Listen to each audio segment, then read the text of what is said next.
Ge dem en stor applåd då. Ryan och Chad från Nickelback.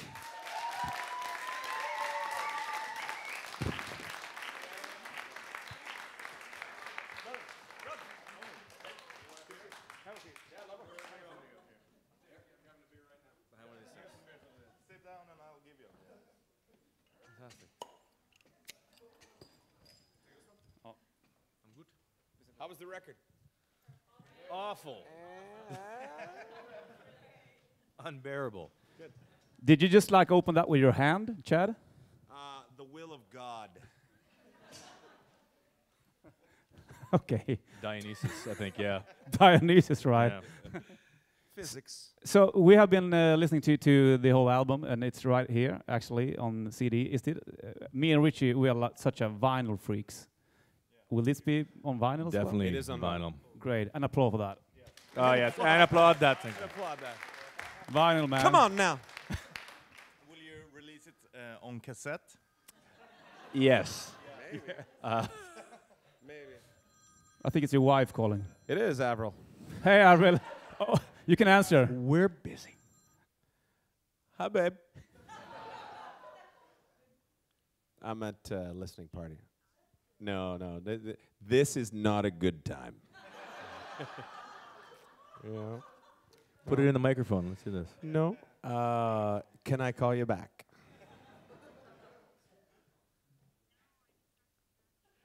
It's gonna be expensive for her. Okay, well I'll call you back in like 10 minutes, okay? Everyone's like, oh. I'll call you back in 10 minutes. Okay, I love you. I'm in a listening party. Okay, bye. 10 minutes, Chad. Again, That's like again- nothing. Yeah. I need to talk to you for a second. I'm like, yeah, I was like, oh, this isn't funny. Like, this isn't gonna go well at all. So it said Avril, not like babe or honey or anything. Oh, I'm sorry, what? It doesn't say babe or honey. Babe or honey? Does Well, your- she does was that- what, calling don't you. you have like a cute name for your significant other? Mm-hmm. Yeah. Well, that's what they're saying. It doesn't show up like Sweetie Gumps or something like that, Oh right? no, I just Yeah. Avril. Yeah. So we have been listening to the... In her phone, it probably says shithead or like. Do not answer. Yeah, Oh. yeah, don't answer. You got those up here too? Yeah. Yeah, those are good. Dum dum. Yeah. Great album, by the way. We have been just had a listen. It's Cool. Thank you. the open track is such a killer. Thank you. That was the last like one we what- did. The last one you did. That was the last one that came together. That was a panic song. We have to get a last song for this album. It literally was, but. And then we kept looking at each other, going, we don't have something that's like fast and hard and aggressive. We don't have like something like that. And I'm We like, don't have it. I can't help you. And we kept sort of messing around and coming around again, and we had this metal song. We have this metal riff that is so amazing that I can't find anything good to sing over. I keep singing different stuff. I'm like, Yeah. nah, it's okay. It's mediocre. It's whatever. But then all of a sudden this thing popped up, and it was like million miles an hour. And it's about drugs. So it's about getting really stoned. Or driving. Or driving. In a spaceship. I mean, I don't think you can go that fast in a car. I don't know. Probably cars in Sweden, they're pretty fast. Let the guy Yeah. with kids immediately. Like, it's about being incredibly high. He's like, or driving. What's the song about, Dad? Never mind. Don't worry about it. Go listen to the other ones. It's a very like diverse album, like it's usual in a good way. They have like two sides of it, right? Is that something that you think about every time when you write an album? It's like you have the metal part and the drug part. Well, no, but like because we have so many different kinds of fans, that it would be very selfish of us if we just wrote one kind of music. Like, what happens if we just go, I'm in love. The whole album. And I just want to write ballads all the way. That's you Air know? Supply, I think, though. Yeah. Yeah. And then, or if it's like, I'm just pissed off at the world and I think everything just needs to be metal or just aggressive. And I think that that's just incredibly selfish. And we're going to be alienating so many of the fans that we've worked so hard to get. you know, and so we have to write a lot of different songs, but we have fun doing it. Gee, those dramatic pauses. I'm waiting for something Yeah. poignant. But where's the bathroom? Yeah. It's downstairs. But I mean, Ryan. it's like it's always the one that you think is just going to be like, oh yeah, we got that one, we got it, it's no problem, and then that's the song that always winds up being so hard, and we Yeah. spend like weeks and weeks and weeks. It's like, why is it so fucking hard to write this song? How can it be this hard? And we just go round and round and round, and then once you get it, and the one song that we have that was the hardest song that we've ever written is off of All the Right Reasons, and it was Saving Me. And the verses, we were just like, the verses are so good, and we're like, this is good. And the chorus was just shit. Kept just coming up with shitty chorus after shit until I just sat there one day, and I looked over and went, and I just played it and went, show me what it's like. And then we just came up with a thing. It was like, oh, that's really good. And we started, and then all of a sudden just went. That's when the tide turned for sure. That Which is nice. That was a month on one song. Can you imagine listening to one song? One song. All day. Every day for a month. At the time. All day? At the time, I was like, Do you work in a studio? fucking hate this song. I fucking hate this song. Now I love that song. I love that song. I really look back on it and I really enjoy that song. I enjoy playing it. We enjoy performing it. But giving birth to it That was tricky, right? was nasty. So there are those moments where that happens, where you start struggling and it's so difficult. And sometimes you wonder if it's ever going to come. And you start telling yourself, how good can it be if we have to work this hard to force it to happen? And Pretty good, and that's not always. I think. It's we just haven't gone down the right road. You know, we have. Exactly. And so that was a learning. Definitely It's a the learning struggle. Yeah. experience. Yeah, absolutely. We have a lot of questions from some listeners and all the people here, of course. And some of them are wondering about the cover. This is like two questions in one. No fixed address, and about why is Europe centered on the, and not Canada? Oh, Canada. Oh. Oh, you know Sorry. that hit song. It was a terrible rendition of "Oh Canada," by the way. It was terrible. You have to do that at customs every time you come to, you know? It's on me. It's fine. Oh, Canada. To a Mountie. It sounds Russian. I just heard it through South Park, so sorry. There you go. Blame Canada. Blame Canada. I That's thought it right. would be a Fake little it. bit predictable if we Yeah. did North America. Yeah. So it was not a real deep decision, but it was. You kind of look at it and I don't know. It seemed like it looked better. I thought North America might be too predictable, and we like Europe and Scandinavia too. So Italy. so it's good. Italy must be really happy. I know. It's know. It's all that. It's just the big old boot. And so, like, the Italian fans It's are pretty like, bright. Thank you. Grazie. Grazie. And the name of the album as well, then, No Fixed Address. Yeah, there's nothing Italian about that. Not at all. That's imitation leather. Yeah, it's just because we recorded it in so many different places. Like, for our entire careers, we were always sitting in one. You okay? I'm good. I just can't see anybody. Do you want my chair? Showing on my back. Do you want my chair? No. You okay? This is nice and warm. Go on. Sorry, Hold didn't mean to Get comfortable. cut your flow here. Let's go. You good? I'm good. All right. This is what we've been doing all day long. We've been Sorry doing this about for the this. last 20 years. Let's Yeah. just be honest. We stumbled onto this thing accidentally, where it was like all Mike and you wanted was if we could spend a little bit of time near home, it would make home life so much easier.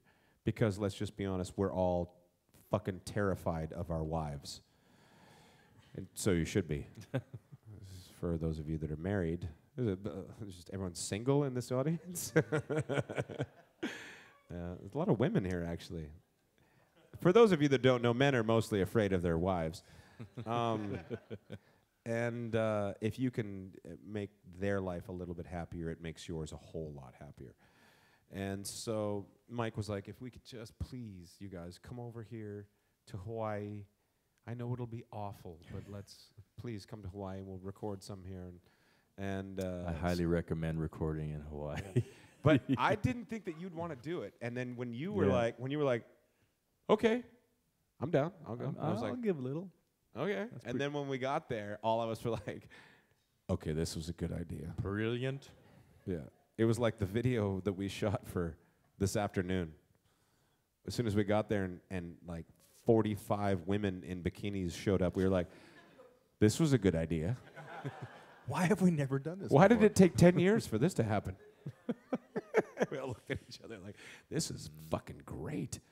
The same thing, you know. So we got to Hawaii and hit record, and yeah, funny enough, you'd think that you would get to some place where there's like ocean and palm trees and stuff, and you're gonna write, you know, "I'm Yours" by Jason Mraz or something like that. Nope, we wrote "Edge of a Revolution." I'm not kidding. As soon as we got there, I'm like, I got this line, and we gotta do something. This is a good line. Standing on the edge of a revolution, and let's work on this. And then all of a sudden, it was just like, you know, we're standing there in our board shorts in a kitchen, you know, and we're all like, okay, Debating politics, yeah. what do you want to talk about, you know? And then that song actually came about while we're, you know, palm trees and ocean, and it was like every time you get stuck, you want to go golfing? Yeah, let's go golfing. You want to go golf? Let's go golfing. Yeah, it's a bit of a nomadic lifestyle it ended up being, which was But which is great. it turned into something really cool, and I don't ever want to record a record the way that we used to record records, because I find it stifling, and I don't find it creative, and when you're trapped, you just start to feel trapped. It's like every day show up here, and it's not like there's a roadmap. It's not like you show up and it's like, here's the work that I have to do today, and I just have to do this. It's like, no. Come up with something. Come up with something amazing. Oh, by the way, this voice is not, it's not the label telling us this. This was, we did it to ourselves. So it's pretty ridiculous, actually. We're complaining about, well, keeping in, like, when we used to do it quite a bit, where we would just get together and record in Vancouver, and we just do it. We'd get together for 6 or 7 months and just, like, plug away the same. Yeah, but you say thing. you go 6 or 7 months. 7 months. No, I agree. I'm just saying. That room is so small. That room that we used to record in, I'm sure everyone thinks it's luxurious. That room, probably if you built a wall from there and went straight across to here, now put the whole band, and Joey, our engineer, is your size, big. And all of us trapped in there, and then there would be like an engineer, and then sometimes the label guys would show up, and the next thing you know, it's just like, you could barely pick up a guitar, you know? So there's just all these dudes sitting in this room. That doesn't smell good, first off. It never smells good. And a wonderful that picture is not a good way to make a record. Going to Hawaii is a good way to make a record. True. Yes. You want to come with us next time? Yeah. See? Anyone else want to come? See? There you go. Some more questions from some listeners as well. The video is that's Edge of a Revolution, right, in the classroom. What was your favorite school subject? Were you good at school? He actually, Phys ed. Ryan is a math genius. Wow, that's really putting it out there. I'm not. You are. I liked phys ed. Say something nice about me. I liked phys ed. Yeah, Chad. School and Something. Chad. Hang a second. No. Just a minute. You're talking about school subjects? I can hear you. I'm I right know. beside you. I was trying to think. It was the spares, probably the ones that weren't actually school. Chad, you didn't like school very much. No. Which is okay, though. Shockingly, I did very well in English. Actually, you know what? I didn't know that, but it would obviously make sense. I do have to say, it's like it's nice to have. Yeah, I like numbers. I am really terrible with words. This guy has a real way of piecing together descriptive sentences very simply sometimes, which is a nice way of saying I'm full of shit. No, he's totally full of shit. There's no doubt about that. But that sounds. It's like I've always thought it's kind of like I mean, it's not going to sound like it, but it's a very Tom Petty kind of thing. Which I always find Tom Petty is a very he puts across very kind of a big ideas and simply, which is really hard to do. Like I can't. I have a really hard time to do it, and I think that's the element that when he brings to a song, it's something that is not as easy as it seems, and he's very good at it. I think that. Thank you. But I think that it's silly for us to sit here after we've played the record for you, because we are dying to know what you guys think of what you just heard. So if one of you has a question, something about the new record, something about one of the songs that you guys have heard, then we would love to hear that. You don't like me and Richie that much, Chad. Sorry about that. No. It's all He's good. got a question. We have okay.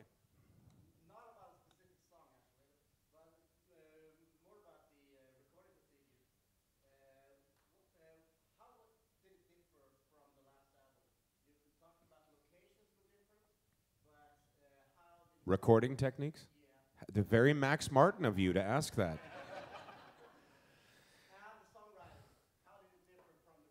The one thing that we learned works well with my voice because I'm really loud.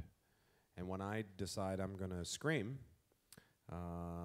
there isn't a microphone in the world, we found out, that handles it well. And what's that? No, don't, No. please don't, no. It just sounds terrible. Yeah. No, he would pop, makes pop babies, capsules. in Babies these start to things. cry from like a mile away, and It's true. cows won't give milk for a week.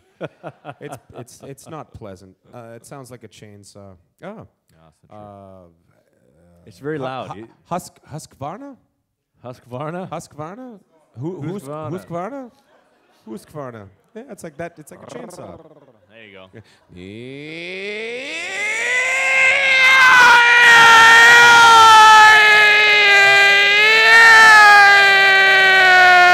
Okay, did you record that? Nickelback's new hit song. Sounds just like that.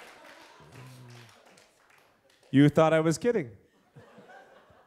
We did a lot of makeshift stuff. Like Yeah. in Hawaii, we went and there was a really small store. Like we would just get what we could Oh, get. yeah. Remember that? Yeah, It was like it might as well be like a small town Radio Shack or I Well, don't know when what we you call first that. got there, we didn't have.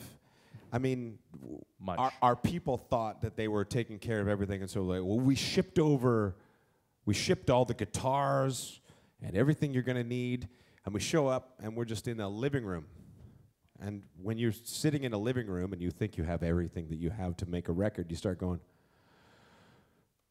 ooh, when I start to sing, It's very boomy. Yeah, it's very boomy. what am I gonna? Where am I gonna sing? And so you start realizing, okay, there's things that we need, and we started piecing together this rig, and it's like all the things that we thought that we were gonna need, and after a while, we kind of got it down. And so then we'd go to LA and we'd rent a house there, and then it really would all show up and be like, yeah, everything we need to make this record would show up at the house, and we could just get going. It's like, yeah, okay, everything's set up. Go. Make something awesome. Now. You know, and that was always the tricky part. And so then we would start drinking. And, you know, you just start off wherever. And the thing was that I think all of the records that we've done so far, there seems to be a consistency to the sound. And it kind of sounds like it was all recorded in the same place. This one doesn't sound like it was all recorded in the same place. Even though we think we used the same gear, you know, and my voice, we found out that if we used a big, heavy, strong microphone, James Hetfield from Metallica uses it, and I can't remember who the other person is who uses it, but loud voices that distort microphones, they use something called an SM7.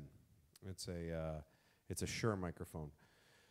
So I can scream as loud as I want, and suddenly this microphone can handle it. And I'm like, oh, that's a first.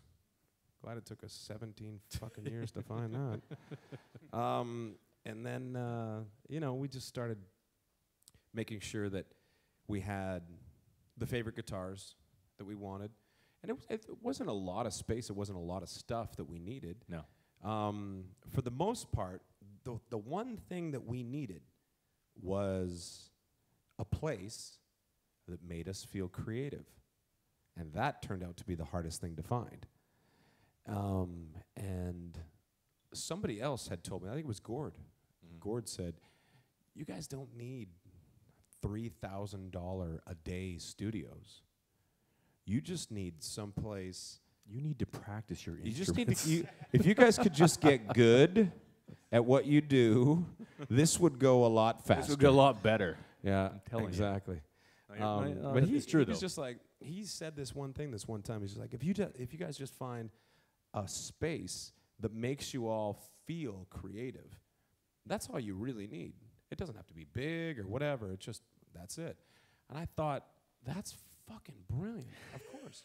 Because so simple. sometimes you are somewhere and you look outside or you whatever, and all of a sudden it's like, I want to write a song right now.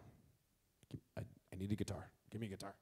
And and then it just comes out of you. And there's other places where you're like, you could have,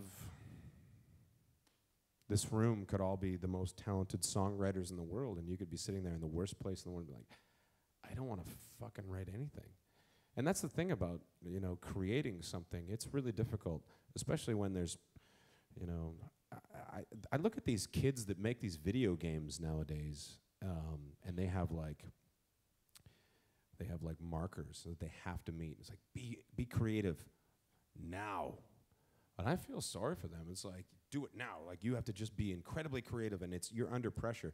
We're just fucking spoiled. We're just really lucky that we get to like say, well, can we try to do it someplace that we find a little bit inspiring? You know, we were really lucky in that way. So there you go. That was a 20-minute. That's answer. a long answer to that question. You know what I'm saying? 20-minute answer Yeah. to your question. I'm sorry. Anyone more? Would like to? No one else wants to ask. They're like, Can we get this out? no. If Ryan can answer the question, I got babysitters. I gotta get this figured out. Okay. Does anyone have a question about a song that they liked or heard or something they thought that anything? No. I was thinking about, because you've been, I know you've been done some stuff with the, for example, Dime from Pantera, Yep. and I know that Florida is on the new album.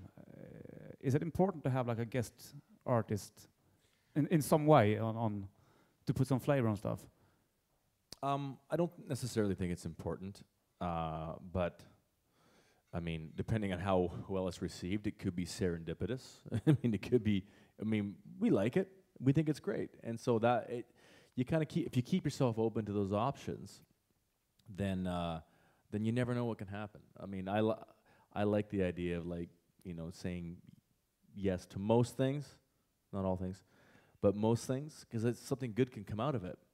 And so, I mean, that presented itself. So let's give it a shot. We've never really thought too much of like this has to happen. We got to get this person. Like when it presents itself, or when we think of something that might work, then we'll go with that. But it's never a a premeditated thought in the sense of we need to get a featuring guy or somebody. I mean, I don't think that's going to make or necessarily make or break one of our songs, but it does keep it interesting for us. But how did you end up with Florida on? One of your buddies was writing with him, right? We just paid him a lot of money. It's that easy. One of my buddies who was working on the song with us, and he was also working on Flowrider's stuff. He said, "I'm gonna go play this," and it was just like in rough. We had like a verse and chorus and whatever. He goes, "I'm gonna go play this for Flowrider." And he called me and he said, "I played it," and I was like, "Okay, well, what happened? Did he fucking hate it, or did he like it, or what? How did it go?" And he goes, "He made me play it 5 times." And I was hoping at that point it wasn't because he didn't like it. And he was just like, "Everyone, listen, stop what you're doing. Play it again. This is the worst piece of shit I've ever heard." Can everyone please listen? Entertainment value. No, and he goes, "No, he kept me. I played it again and again and again, and then he said, I have to rap on this." And I thought that was really, really cool. I thought that was just unbelievable. And he goes, he said he wants to come over in the next couple days. And we had rented a house in Los Angeles, and we had set up this recording thing. And I felt bad because I'm so low maintenance, and we just what we did was the room that he went and recorded in was just a tent. We just set up a tent inside this room to try to stop and there's like a microphone, and it's small and tight, and it's not comfortable, and it's like, and so you can hear him in there going like, "So this is where you guys have been recording?" I was like, "Yep. Yeah. Isn't it awesome?" Do you want some water? Yeah. And he just got in there and just kicked ass. It was so good. He was such a nice guy and so humble and so cool. And he showed up with 5 of the biggest black guys I've ever seen in my fucking life. I mean, they were just massive. Bigger than him? Oh. Sorry, Richie. Yeah, no. Really big. And I made a joke about how much it costs to feed them on a daily basis. They didn't laugh.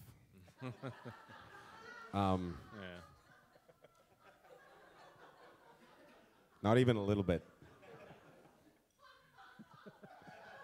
You like that one? That was a good one.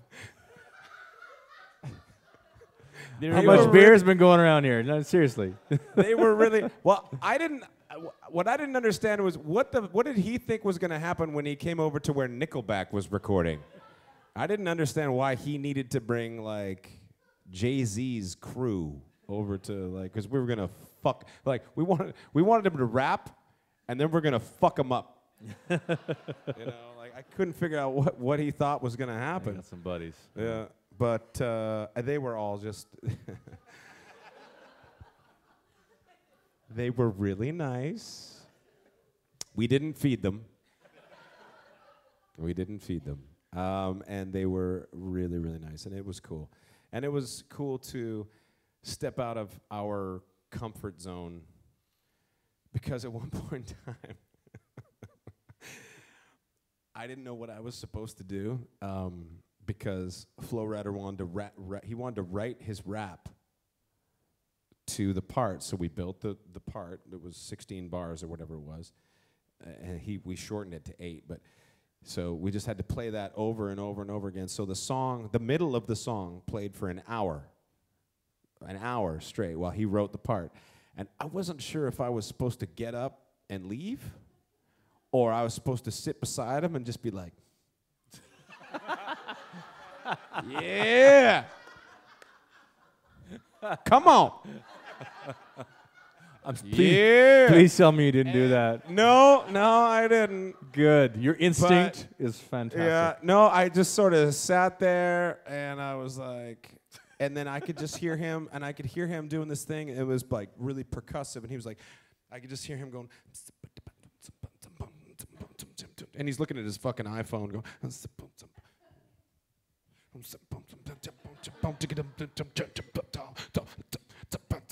and I'm like, that's good. I'm like, that sounds cool. And he's like, oh, what? You can hear what I'm doing? I'm like, well, no, just the one thing that you did. Yeah. I thought that was kind of cool there. Am I supposed to hear? And then I sat there, and I wasn't sure if I was supposed to leave or not. I left for a little bit, and then I came back, and then that's awkward. it was fucking awkward. But he was like so focused, and he didn't give a fuck what was going on. He was just like, I'm just gonna write this thing, and then I made the dumbest joke ever. I was like, I said something about, wouldn't it be funny if you made a joke about McDonald's or something like that? And he was like, oh, that's kind of funny. And then he put it in the fucking rap, and I was like, I wasn't serious. so stupid. That was so stupid, because it's in the fucking rap. Yeah, and he's like, oh, that's cool. Tastes McDonald's and delicious and shit.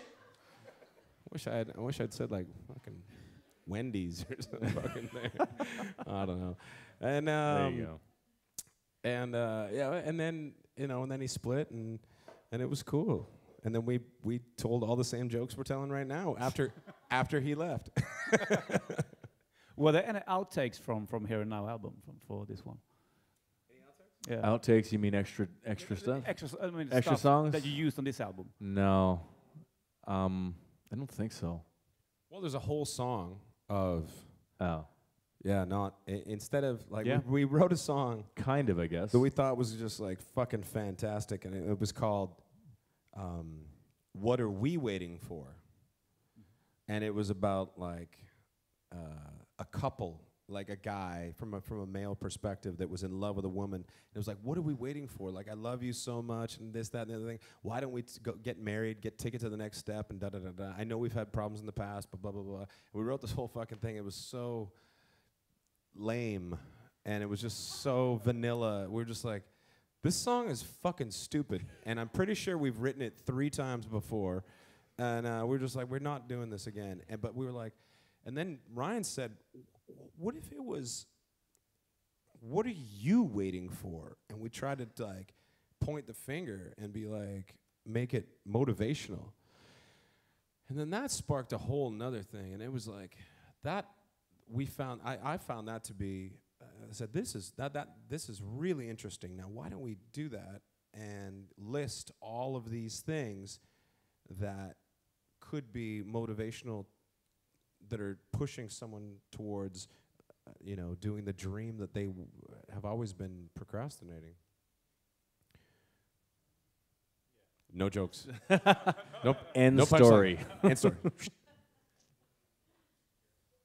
Sweet. Any more questions Thank from you, you guys? Martin. You got one there, yeah?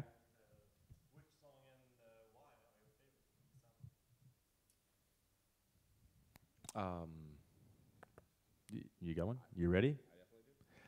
I liked how this album turned out. I've got a few. I do like Million Miles an Hour. Don't take mine. Sorry, buddy. You knew That I was turned going out to take well. that one. And She Keeps Me Up is a very interesting, bizarre song for us. And I like the Hammers Coming Down song. It's kind of cinematic, very different kind of ending to the song, and I just like how that turned out. I think those ones kind of turned out pretty well. That's because you came up with the ending of that song. You like that? I was like, I don't like going back to the chorus. What if we not go back to the chorus? back to the chorus? Let's not go back to the chorus. And we just make the song Just completely ride that different. horse right out the door. Yep.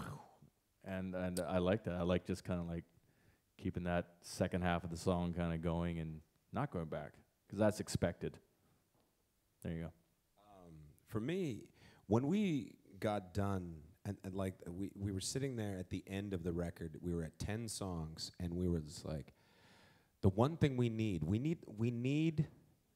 a rocker. We need one more rocker that's upbeat, up tempo and kind of fast and energetic. And I feel like the record's missing it.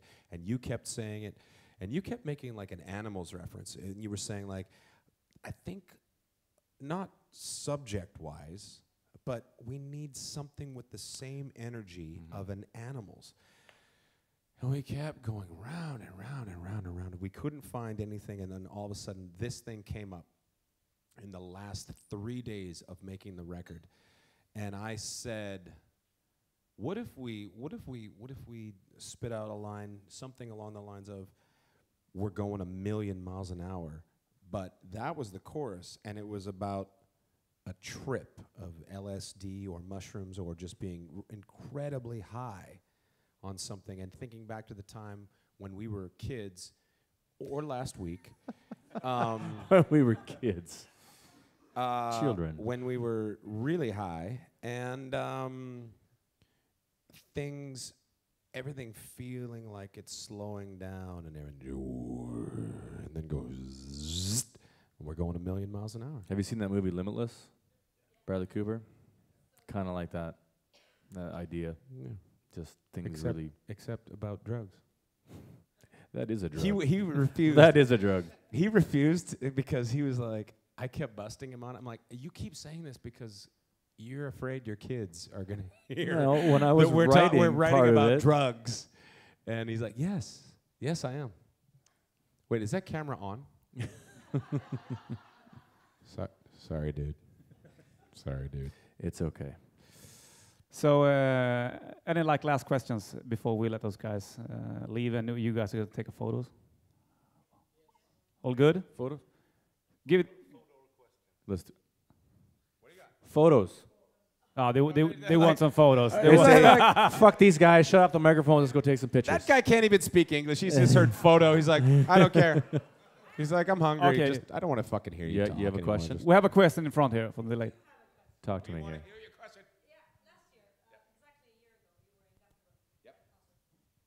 It was my birthday. Hockey shirt. I Now you're starting fights I here. wear it to bed every night. Yes. Right next to my bed. Yes. It's actually Chad's birthday on Saturday, so happy birthday to you. Happy birthday to you. In Swedish. Happy birthday. Hey.